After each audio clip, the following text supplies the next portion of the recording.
Gelsin, gelsin, kurabiye tarifleri gelsin demişsiniz. Fındıklı, çikolatalı, en güzel kurabiye sizin sofranızda olacak. Buyurun.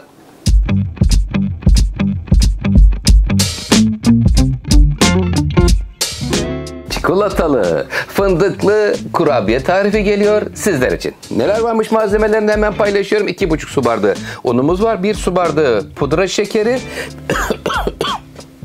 Özür dilerim. Bir lokma su içmem lazım. Canım gelir misin? Bismillahirrahmanirrahim.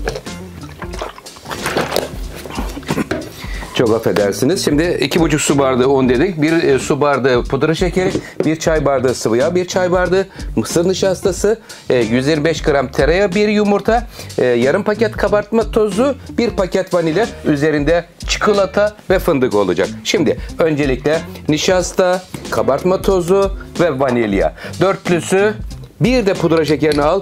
Beşlisi unla buluşuyor. Sıvı yağ, yumurta, tereyağı sonra geliyor. Bismillahirrahmanirrahim. Sevgiyle önce karıştırıyorum.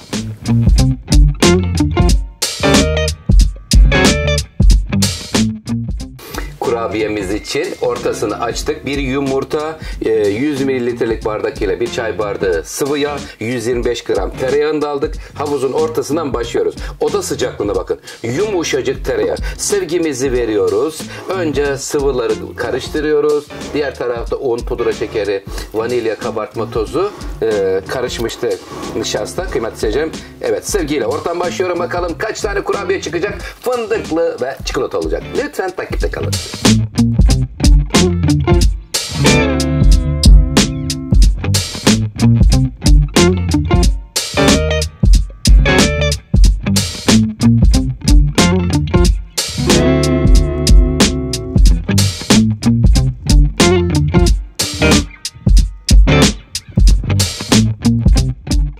Kurabiye hamurumuzdan ceviz büyüklüğünde parçalara kopardım. 30 eşit parçaya bölüyoruz. Eşit parçalara böldükten sonra kıymetli takipçilerim şöyle hafiften bastırabilirsiniz. Hatta şöyle tabanla düzgün olsun. Oldu mu? Tam istediğimiz gibi böyle. Al şimdi açayım tepsiyi. Sevgimizi veriyoruz. Bu işlemi çocuklarla birlikte yaparsanız yavrularınızı da mutfaktaki işe dahil etmiş olursunuz. Hem de bir mutfak aktivitesi olur. Şimdi çizgisini atarken direkt çatalı böyle getirip bastırmıyorum. Bak kavisli. Keskin yerine getir. Uç tarafını yukarı doğru kaldır. Ve sonrasında böyle çizgiler ortaya çıkıyor. Fırınımız 170 derece. Çok aşırı renk aldırmadan beyazla sarı ortasında olacak. İyi yolculuklar canım. Sevgiyle gider misin? Hemen çikolatayı ben Mara usulüyle eritiyorum. 170 derece fırın orta katın bir altında olsun. Sevgiyle pişerken kanalıma abone olup bana destek olursanız çok mutlu olurum. Beğeni butonuna lütfen basmayı unutmayın.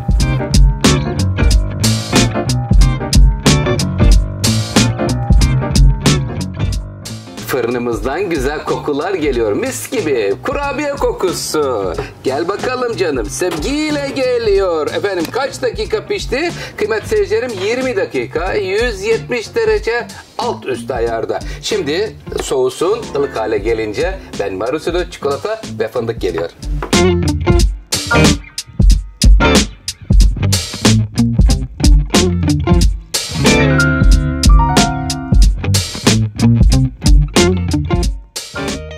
Kurabiyemiz soğuduktan sonra benmari usulü eritilmiş olan çikolataya daldırıp çıkarıyorum. Sonra da kırılmış fındığı. Fındık olur, Antep fıstığı olur, ceviz olur. Eldeki ve evdeki imkanlara göre hazırlayabilirsiniz. Çikolatanın ne kadar olduğunu sormuşsunuz.